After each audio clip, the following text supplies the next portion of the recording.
Also learn. Senator, thank you for joining me today, and I want to cut straight into our interview. First of all, thank you for your time, but you to define it. What is the Lynchburg Area Center for Independent Living? LACIL has been around for many years and has had agencies throughout Virginia. As a matter of fact, I have been instrumental in putting forth commendations, not just in the House, but the full legislature, talking about LACIL and the importance of the work they do. To me, the Center for Independent Living is a group that can go out and help individuals, oftentimes at a much reduced rate than even some of our desired community services boards. But they can go out and help individuals with their activities, help them with some of their mental health issues, work them through the process, and make them an independent citizen in the community. To me, that has great value, and when you look at the dollars that are put into it versus the results that come out of it, I think it ends up being a very strong value for our area. Now, Senator, back in 1994, you addressed some of the concerns of the Lynchburg Depressive Disorder Organization and their work with disability. You even presented this organization with commendation. Tell me, what was it about the group that intrigued you so much? Tell me about your support of this organization, and tell me about your support of those with disability. You know, a number of years ago when I first met Phil Thyssen and a number of other individuals, and they were talking to me about the Lynchburg Depressive Disorders Association. It was a group I was unfamiliar with, and actually a cause that I really didn't go to the legislature planning to address. But the education continued, and I had the opportunity to interact with individuals that knew this subject matter much greater than I did. And it was an important learning process back in the old House of Delegates days, and I think out of that came a commendation that we pushed through the House of Delegates for that organization. And through that process, I think I learned and also developed what became very long-term friends. Senator, tell me about the Lisa Renee law. I understand that it's some legislation that deals with suicide prevention. Tell me about this initiative and some of the other things that you've done to help those with disabilities and tough situations. Tell me about your support of those with disability. You know, one of the learning processes through this has been the Lisa Renee project, which was brought to me as a young, dear lady who had actually communicated to her school system that she was contemplating suicide, and through no fault of the school system, really, they didn't have a process, a procedure, a knowledge of how to deal with that situation. And working with Phil and others out there, we were able to construct legislation that became Lisa Renee's law, and we put that into effect. And I think overall, that's a very solid bill that hopefully will help many children moving forward. You know, it was somewhat later in my career, dealing, I think, in the late 90s, that we picked up the Jeffs Law. And once again, that was an education process for me, understanding the interaction of that time of this young man along with the medical setting that he was in, and understanding that at that time he was struggling with mental health issues, and trying to understand, you know, between the staff and him, that he had suicidal thoughts. And this really was a measure that came out of an association with the Lynchburg Depressive Disorders Association to say, is there a mechanism whereby we can report to responsible people and make sure that they can help in these very dire situations? You know, a lot of people in Lynchburg and throughout the state now know me as a conservative Republican. But let me tell you why that's just a little different with me than some others. One is I come to my ideology in part by my experiences and in part by my faith and other items. I strongly believe that conservatives, liberals, or Democrats and Republicans need to remember that it is a responsibility of government, the churches, and the synagogues to take care of people who cannot take care of themselves. Now, that's a distinction between people who maybe decide that they won't go to work or they won't do other items. But if you have a group of people, like the people who are mentally ill, like those at CVTC, I just strongly believe that God has told us to take care of the least among us. That's not just an Old Testament item, it's a New Testament idea, and one that I think I've just taken to heart as something that is important for government. Mm-hmm. But Senator, you know, we're facing tough times. A lot of organizations are facing a cut in their budget funding from the state for a lot of great organizations doing great work. Has been incredible.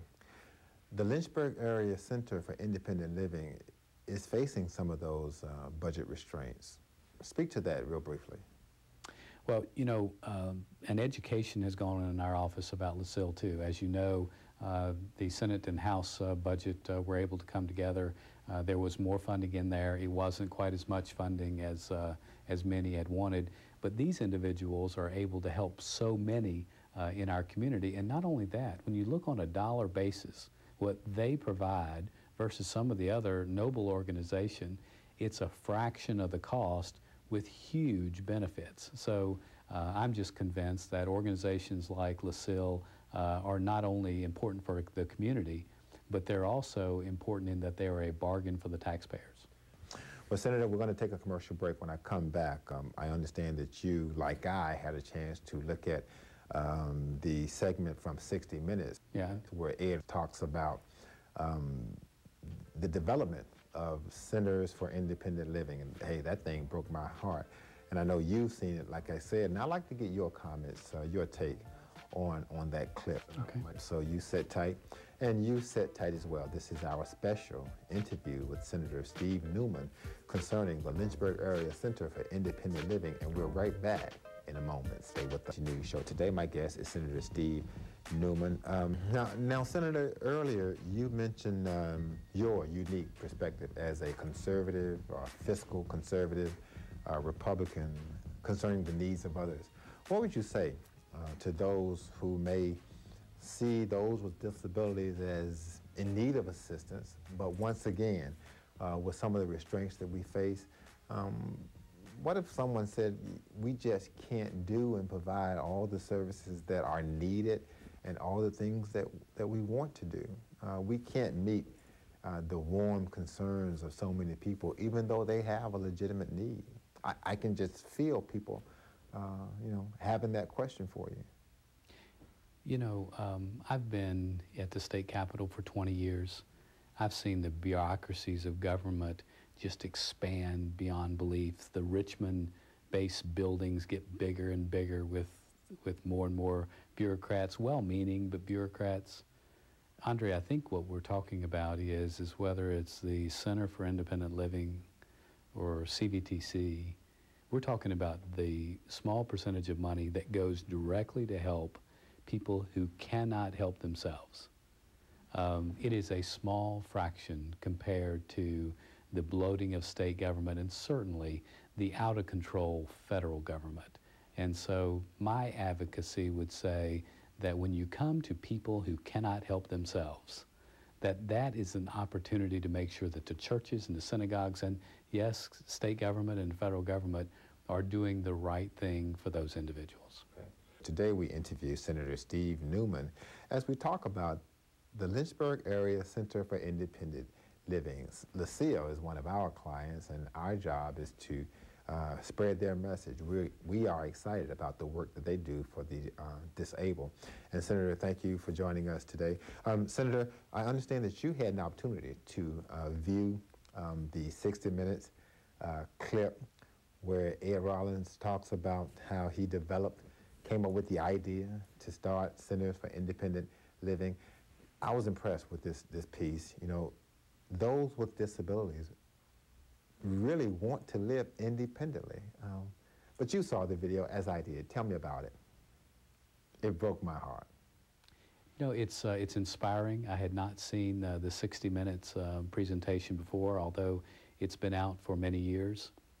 What's inspiring about it is it's not necessarily people wanting more and more help from other people, although I believe that we should take care of those that are least among us. These are individuals that want to take care of themselves. They want to be independent. They want to actually go out and do their own thing. And that, to me, should not only be inspiring to me, but should be inspiring for everyone. Well, Your Honor, we'll take another commercial break. When I come back, I'd like to kind of catch up with you, maybe talk about some of the other things that you've got coming down the pike and where you may plan to take your political aspirations. So thank you for your time. Sure. Thank you for your time as well. We'll have a commercial break. When I return, we'll continue my interview with Senator Steve Newman as well as a politician, as a legislator. But at this time, I've got a question for you. What would you say may have been your most challenging time and your most exciting time? Looking back so far, and I know you've got other things you want to accomplish, but looking back, what would you say would have been the most rewarding thing that you've done or had a chance to go through? What has been the most difficult and challenging? What's broke your heart? You served your community for 20 years. You know, the opportunity, I think, to serve as the chairman of the Education Subcommittee in the Senate was quite rewarding. It's an opportunity to be one of only 3 or 4 people that actually direct all the policies for education in the state of Virginia. That was a great honor of mine. When it comes to what has broke my heart, I think there have been just very few things, but one of them, I think, was when my seatmate, Chuck Colgan, ended up with a family member that was deeply hurt and then suffered with cancer after that. It affected me in a deep way. The other one is I had the opportunity to fight in the last year for the people at CVTC. I made a speech on the floor that I think had an impact on my colleagues. Even the Democrat majority leader stood up afterwards and said he concurs, and he was very strongly supportive of. I'm just very committed to that institution and those people that live up there. So there have been a couple of things that have broken my heart, but most of them over the last 20 plus years have been quite a joy. Okay. You know, I've talked to people about politics, and it's been said that, you know, this is the most difficult time that people have ever seen as far as Democrats and Republicans getting along. We've got independents, we've got the Tea Party.